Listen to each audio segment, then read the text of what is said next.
এখনো পর্যন্ত বেলাল আল্লাহ আল্লাহ বলে আহাদ আহাদ বলে আমার মাওলার জিকির করতেছে।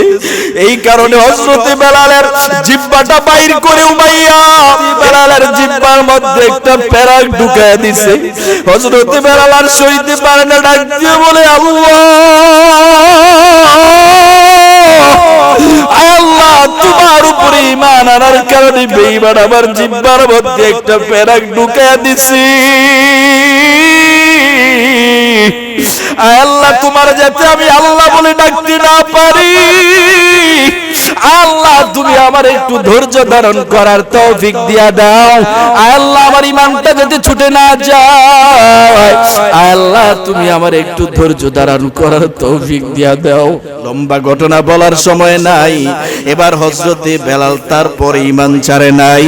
হযরতে বেলালকে ঘোড়ার পিছনে রশি দিয়া বাইদা এলাকার অলিতে গলিতে ঘুরায়, এলাকার অলিতে গলিতে ছেঁচড়ায়া ছেঁচড়ায়া নিয়ে যায়। এই দৃশ্য আবু বকর দেখে নবীর কাছে চলে গেছে। নবী আমার আপনার বেলাল তো আর দুনিয়ার জমিনে থাকবে না, আপনার বেলাল দুনিয়া থেকে বিদায় হয়ে যাবে। আপনার বেলালের শরীরের মধ্যে রশি বাইদার ঘোড়ার পিছনে বাইদা এলাকার অলিতে গলিতে ছেঁচড়ায়া ছেঁচড়ায়া নিয়ে যায়। আপনার বেলাল মনে হয় আর বাঁচবে না। আমার নবী ডাক দিয়া বলে ওরে আবু বকর আমার বেলালকে কি উমাইয়ার কাছ থেকে আজাদ করা যায় না? আবু বকর উমাইয়ার কাছ থেকে হযরতে বেলালকে আজাদ করে নিয়ে আসছে। এর বান্দা এত কষ্ট পাওয়ার পরেও নিজের শরীর থেকে তাজা রক্ত দিয়েছে, নিজের জিহ্বার মধ্যে পেরাক ঢুকায়া দিছে, তারপরও কোনোদিন মাওলার জিকির ছাড়ে নাই, ঈমান ছাড়ে নাই। এটা হলো সাহাবায়ে কেরামের ঈমান। আরে বান্দা আপনার আমার ঈমান এক কাপ চায়ের কাছে বিক্রি হয়ে যায়। আর অথচ সাহাবায়ে কেরামদের ঈমানটা কেমন ছিল, এত কষ্ট সহ্য করার পরও তারা কোনোদিন ঈমান ছাড়ে নাই, ঈমান ছাড়ে নাই। এই জন্য আল্লাহ পাক রব্বুল আলামিন ডাক দিয়া বলেন আমি আমার সাহাবীদের উপরে সন্তুষ্ট হয়ে গেলাম, খুশি হয়ে গেলাম। তারাও আমার উপরে সন্তুষ্ট, তারাও আমার উপরে খুশি। এই জন্য আমি আল্লাহ রব্বুল আলামিন জান্নাতুল ফেরদাউস আমি আল্লাহ রিজার্ভ করে রাখলাম। আল্লাহু আকবার। অথচ আমার ভাইয়েরা সাহাবায়ে কেরামের ঈমানটা কত দামি। আরে সাহাবায়ে কেরাম ঈমানের জন্য কত কষ্ট করেছে, অথচ আপনার আমার ঈমান কেমন? হযরত আবু বকর ঈমানটা কেমন ছিল, হযরত উসমান আলীর ঈমান কেমন ছিল রে বাবা, হযরত বেলালের ঈমান কেমন ছিল? হযরত বেলাল ছিল গরিব একজন সাহাবী, টাকা নাই, পয়সা নাই, বাড়ি নাই, গাড়ি নাই। হযরতে বেলাল একজন গরিব সাধারণ মানুষ ছিল, তার ঈমানটা কত মজবুত দেখেন। টাকার কাছে আর চায়ের কাপের কাছে ঈমান বিক্রি হয় না, একটু চিন্তা করবেন। হযরতে বেলাল রাদিয়াল্লাহু তাআলা আনহু গরিব একজন সাহাবী, তিনি ছিলেন উমাইয়া ইবনে খলফের গোলাম। উমাইয়ার বাড়িতে হযরতে বেলাল সব সময় কাজ করে যেই টাকা পাইতো ওইটা দিয়ে তিনি সংসার চালাইতো, নিজে চলতো। হযরতে বেলাল রাদিয়াল্লাহু তাআলা আনহু একদিন আল্লাহর নবীর সংবাদ পাইয়া আল্লাহর নবীর কাছে চলে যায়। আল্লাহর নবীর কাছে যাইয়া ইসলামের কথা শোনার পর হযরত বেলাল রাদিয়াল্লাহু তাআলা আনহু আল্লাহর কথা শোনার পরে কথাগুলো এত ভালো লাগছে, হযরতে বেলাল আল্লাহর নবীর কাছে কালেমা পড়ে মুসলমান হয়ে গেছে। আল্লাহু আকবার। কালেমা পরে মুসলমান হয়ে যাওয়াতে এবার আল্লাহর নবী বেলালকে শিখায় দেয়, বেলাল তোমার এখন কালেমা শিখায় দিলাম, তুমি যে এখন আল্লাহর জিকির করবা, সাবধান সাবধান, এই জিকিরের আওয়াজ কোনোদিন যাতে উমাইয়ার কানে না যায়। কিন্তু হযরত বেলাল রাদিয়াল্লাহু তাআলা আনহু উমাইয়ার বাড়িতে কাজ করার পর যখন সময় পায়, হযরত বেলাল সময় যখন পায় তখন তিনি তার ঘরের মধ্যে রুমের মধ্যে বসে বসে আহাদ আহাদ বলে জিকির করে। অর্থাৎ কাজের বাইরে যে সময়টা পায় ওই সময়ে তিনি আল্লাহকে ডাকে, আল্লাহ আল্লাহ বলে, আহাদ আহাদ বলে ডাকে। হযরতে বেলাল বলে জিকিরের মধ্যে আমি এত মজা পাই, এত মজা পাই, এই জন্য কাজ শেষ করার পরে আল্লাহর জিকির করতে থাকে। উমাইয়া এবার ডাক দিয়া বলে, বেলাল আমার এখানে কাজ করে ভালো কথা, কাজের পরে বেলাল কি করে আমি একটু বেলাল বেলালরে দেখতে চাই। উমাইয়া ঘরের দরজা দিয়া খুইলা জানলা দিয়া তাকায় দেখতেছি ঘর থেকে গুনগুন করে জিকিরের শব্দ পাওয়া যায়। এবার উমাইয়া তাকায় দেখে বেলালের মুখে আমার মাওলার জিকির, বেলাল আমার মাওলার জিকির করতেছে। এবার উমাইয়া ডাক দিয়া বলে, রে বেলাল, হে বেলাল তুমি কার জিকির করো? বেলাল ডাক দিয়া বলে, রে উমাইয়া আমি তো আমার মাওলার জিকির করি, আমি আমার মালিকের জিকির করি। উমাইয়া ডাক দিয়া বলে, তোর আবার মাওলা কে, তোর আবার মালিক কে? আমি তো তোর মালিক। বলে, না না, আমার মালিক হলো এমন রব যিনি তোমারেও বানাইছে, আমি বেলালকেও বানাইছে। আল্লাহু আকবার। অর্থাৎ তোমার যে আল্লাহ বানাইছে, তোমার যে আল্লাহ বানাইছে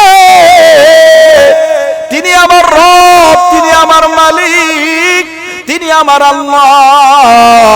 এবার উমাইয়া ডাক দিয়া বলির, বেলাল আমার আর বুঝার বাকি নাই, তুই মনে হয় মুহাম্মদের ধর্ম গ্রহণ করেছে? বলে, হ্যাঁ। বলে, আমি মুহাম্মদের ধর্ম গ্রহণ করেছি।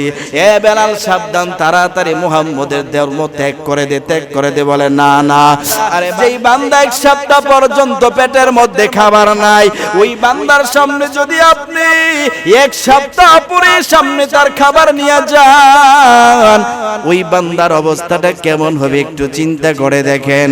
কিন্তু বেলাল ডাক দিয়া বলে, এই ইমানের মধ্যে আমি যে স্বাদ পাইছি, যেই মজা পাইছি, আমি আমার খাবারে এত মজা পাই না, এত মজা পাই না। অর্থাৎ আমি আমার মাওলার জিকিরের মধ্যে যেই মজা পাইছি, আরে আমি এতদিন ছিলাম বেঈমান নাফরমান, আরে মুহাম্মদুর রাসূলুল্লাহর কাছে যাই আমি ধর্ম পালন করলাম, ঈমান আনার পরে আমি আমার মাওলার জিকিরে এত স্বাদ পাই।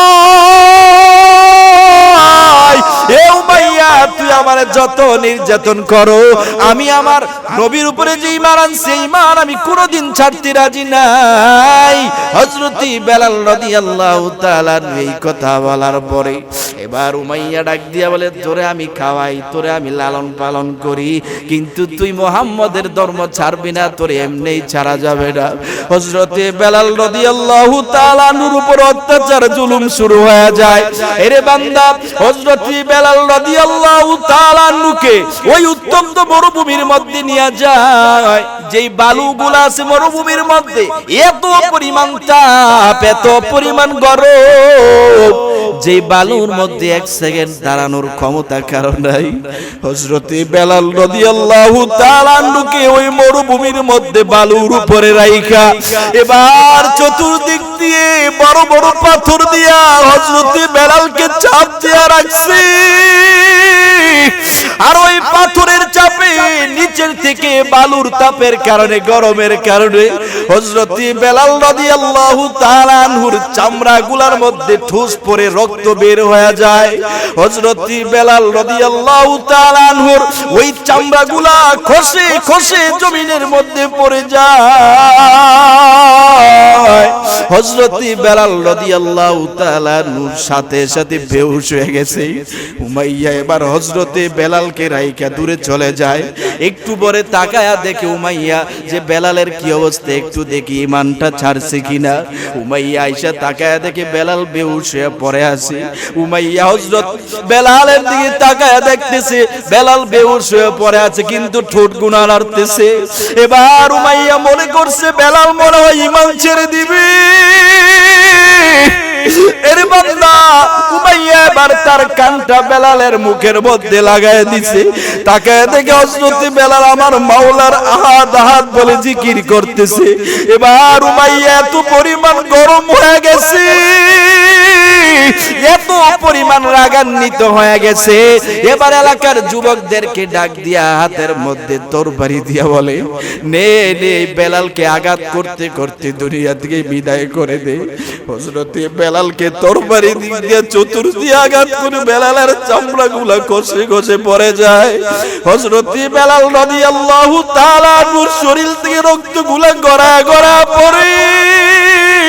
তারপরে হযরতে বেলাল ঈমান ছাড়ে না, ঈমান ছাড়ে নাই। এরে বান্দা সাহাবীদের ঈমানটা কেমন আর আমাদের ঈমানটা কেমন একটু চিন্তা করেন। চতুর্দিক থেকে যখন তরবারি দিয়ে হযরতে বেলালকে আঘাত করা হয়, হযরতে বেলাল রাদিয়াল্লাহু তাআলা আনহু আবার বেহুশ হয়ে জমিনের মধ্যে পড়ে গেছে। এবার উমাইয়া বেলালকে রাইখা দূরে চলে যায়। একটু পরে আবার আসছে, বেলালের কি অবস্থা, বেলাল কি ঈমান ছাড়ছে কিনা। এবার আয়েশা তাকায় দেখি হযরতে বেলালের হাত পা গুলা কিছুই নাড়াচাড়া করে না, কিন্তু হযরতে বেলালের মুখটা কেমন জানি নাড়াচাড়া করতেছে। এবার উমাইয়া মনে করছে বেলাল মনে হয় ঈমান ছাড়ার জন্য আমাকে বলতেছে। এবার উমাইয়া যখন নিজের কালটা বেলালের মুখের মধ্যে লাগায়া দেয়, তাকায় দেখে এখনো পর্যন্ত বেলাল আল্লাহ আল্লাহ বলে, আহাদ আহাদ বলে আমার মাওলার জিকির করতেছে। এই কারণে হযরতে বেলালের জিহ্বাটা বাইর করে উমাইয়া বেলালের জিহ্বার মধ্যে একটা পেরাক ঢুকায়া দিছে। হযরতে বেলাল আর সইতে পারে না, ডাক দিয়ে বলে আল্লাহ আল্লাহ তোমার উপরে ঈমান আনার কারণে বেঈমান আমার জিহ্বার মধ্যে একটা পেরাক ঢুকায়া দিছি। আল্লাহ তোমার যাতে আমি আল্লাহ বলে ডাকতে না পারি, আল্লাহ তুমি আমার একটু ধৈর্য ধারণ করার তৌফিক দিয়া দাও। আল্লাহ আমার ঈমানটা যাতে ছুটে না যায়, আল্লাহ তুমি আমার একটু ধৈর্য ধারণ করার তৌফিক দিয়া দাও। লম্বা ঘটনা বলার সময় নাই। এবার হযরতে বেলাল তারপরে ঈমান ছাড়ে নাই। হযরতে বেলালকে ঘোড়ার পিছনে রশি দিয়া বাইদা এলাকার অলিতে গলিতে ঘুরায়, এলাকার অলিতে গলিতে ছেঁচড়ায়া ছেঁচড়ায়া নিয়ে যায়। এই দৃশ্য আবু বকর দেখে নবীর কাছে চলে গেছে। নবী আবার আপনার বেলাল তো আর দুনিয়ার জমিনে থাকবে না, আপনার বেলাল দুনিয়া থেকে বিদায় হয়ে যাবে। আপনার বেলালের শরীরের মধ্যে রশি বাইদার ঘোড়ার পিছনে বাইদা এলাকার অলিতে গলিতে ছেঁচড়ায়া ছেঁচড়ায়া নিয়ে যায়। আপনার বেলাল মনে হয় আর বাঁচবে না। আমার নবী ডাক দিয়া বলে, ওরে আবু বকর আমার বেলালকে কি উমাইয়ার কাছ থেকে আজাদ করা যায় না? আবু বকর উমাইয়ার কাছ থেকে হযরতে বেলালকে আজাদ করে নিয়ে আসছে। এরে বান্দা এত কষ্ট পাওয়ার পরেও নিজের শরীর থেকে তাজা রক্ত দিয়েছে, নিজের জিহ্বার মধ্যে পেরাক ঢুকায়া দিছে, তারপরও কোনোদিন মাওলার জিকির ছাড়ে নাই, ঈমান ছাড়ে নাই। এটা হলো সাহাবায়ে কেরামের ঈমান। আরে বান্দা আপনার আমার ঈমান এক কাপ চায়ের কাছে বিক্রি হয়ে যায়। আর অথচ সাহাবায়ে কেরামদের ঈমানটা কেমন ছিল, এত কষ্ট সহ্য করার পরও তারা কোনোদিন ঈমান ছাড়ে নাই, ঈমান ছাড়ে নাই। এই জন্য আল্লাহ পাক রব্বুল আলামিন ডাক দিয়া বলেন, আমি আমার সাহাবীদের উপরে সন্তুষ্ট হয়ে গেলাম, খুশি হয়ে গেলাম। তারাও আমার উপরে সন্তুষ্ট, তারাও আমার উপরে খুশি। এই জন্য আমি আল্লাহ রব্বুল আলামিন জান্নাতুল ফেরদাউস আমি আল্লাহ রিজার্ভ করে রাখলাম। আল্লাহু আকবার। এটা হচ্ছে সাহাবায়ে কেরামদের ঈমান। এত কষ্ট নির্যাতন সহ্য করার পরেও বেঈমানের সামনে মাথা নত করে নাই। আর আমরাও যদি তাদের মতো হতে চাই, আমাদের ঈমানটা এমন হবে, আমাদের ঈমান যদি কেউ কিনতে আসে, আমরা তাদেরকে লাথি মেরে বলবো, এক আল্লাহর প্রতি ঈমান এনেছি, রাসূলের প্রতি ঈমান এনেছি। আমরা আল্লাহকে বিশ্বাস করি, রাসূলকে বিশ্বাস করি, রক্ত দিব, জীবন দিব, তারপরও বেঈমানের সামনে আমরা মাথা নত করব না, ঠিক কিনা? এই জন্য আমার ভাইরা ঈমানকে তাজা করতে হবে।